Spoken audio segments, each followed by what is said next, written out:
All right, Jill. So before we go look at the models, I have a couple of questions. And the first one is, are these single families or are they condominiums?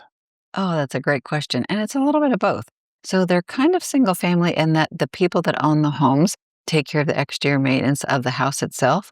But it's a condo in a sense of we're going to take care of the exterior of the lawn care and the snow removal. Okay, great. So does Epcon only build at contract or do you have specs available?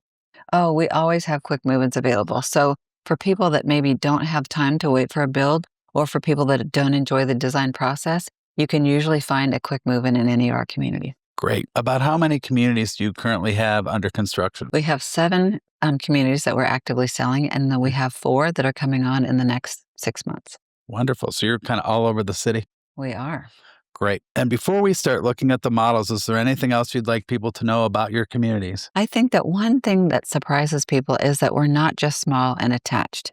So if you've got somebody that wants to right size and maybe have everything they need on the first level, we can do that, but not necessarily in a tiny house. I gotcha. Perfect. Jill, are your communities 55 and up? One of our communities is age restricted, but most of them are not. That's great.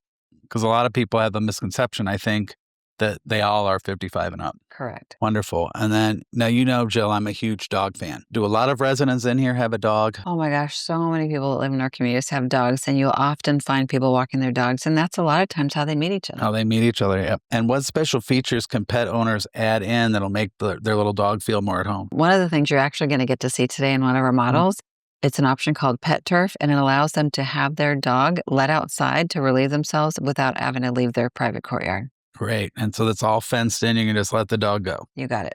Perfect. So, Jill, at the last class I took from you here, you mentioned something that kind of surprised me.